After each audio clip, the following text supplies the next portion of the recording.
মাননীয় মুখ্যমন্ত্ৰী ডাঙৰিয়াৰ এটা চেষ্টা আছিল বা আছে যে আমি যোগাযোগ ব্যবস্থা কেনেকুৱা আমি ভালকেই এটা সচল ৰূপ দিব পাৰোঁ। এইটো লক্ষ্য ৰাখি আপোনালোকে দেখিছে যে ট্ৰেন্সপৰ্টত বহুতখিনি কাম আগবাঢ়িছে আৰু বৈজ্ঞানিক ভিত্তিত কেনেকুৱা আমি ট্ৰেন্সপৰ্ট বিভাগখন লৈ যাব পাৰোঁ তাৰ কাৰণে এটা আমি প্ৰয়াস কৰি আছোঁ।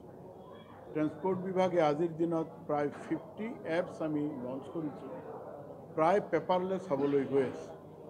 এই ক্ষেত্ৰত ট্ৰেন্সপৰ্টেৰ অধীনত আপোনালোকে জানে যে আমাৰ ASTC যিটো বাছ ছাৰ্ভিচ এইটো আছে আৰু এই ASTCয়ে যোৱা 3 মাহ আগতে আমি এটা ASTC চিটি কেব আমি ইয়াতে আৰম্ভ কৰিছিলোঁ যাতে যাত্ৰীসকলৰ সুবিধা আমি দিব পাৰোঁ। আৰ এই যাত্ৰীসকলেৰ সুবিধাৰ ক্ষেত্ৰত এটা বস্তু আমি লক্ষ্য কৰিছোঁ যে আমাৰ এই ASTC চিটি কেবত আজিৰ দিনত প্ৰায় 9000 গাড়ী আমাৰ নথিভুক্ত হৈছে, 3000 ড্ৰাইভাৰ আজিৰ দিনত ৰাস্তাত আছে আৰু বহুত হাজাৰ হাজাৰ আমাৰ পেছেঞ্জাৰ আমাৰ লগতে কানেক্টেড হৈছে।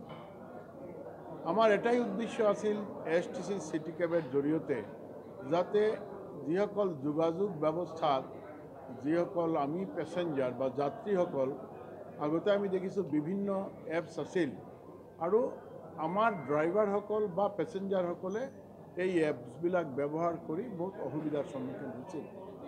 বাট আজিৰ দিনত ASTC চিটি কেব অহাৰ লগে লগে যিসকল চালক আৰু পেছেঞ্জাৰ তেওঁলোকে সুবিধা পাই আছে আৰু অলপ ইয়াতে আমি যাতে আৰু ভালকৈ তেওঁলোকক আমি অলপ সহায় কৰিব পাৰোঁ বা ছাপোৰ্ট দিব পাৰোঁ তাৰ কাৰণে আজি আমি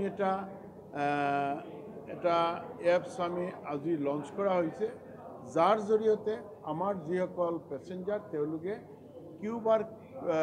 কিউআৰ কোডৰ জৰিয়তে বা ফোনপেৰ জৰিয়তে তেওঁলোকে তেওঁলোকৰ যি যাত্ৰী মাচুল এইটো আদায় দিব পাৰিব।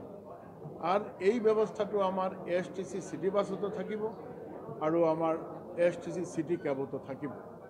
কাজেই এই ক্যাশ ট্ৰানজেকশনেৰ ফালৰ পৰা বহুতখিনি আমি মুক্ত হলো। আমাৰ পেছেঞ্জাৰে যদি ভাবে তেনেহলে আমাৰ কিউআৰ কোডেৰ জৰিয়তে আজিকালি এই ব্যৱস্থা সৰ্বত্ৰ চলি আছে। আমি ASTC আজি এইটো লঞ্চ কৰিলোঁ আৰু মই ভাবোঁ এইটোৰ জৰিয়তে পেছেঞ্জাৰ ড্ৰাইভাৰ আৰু বিভাগেৰ বহুতখিনি সুবিধা হব।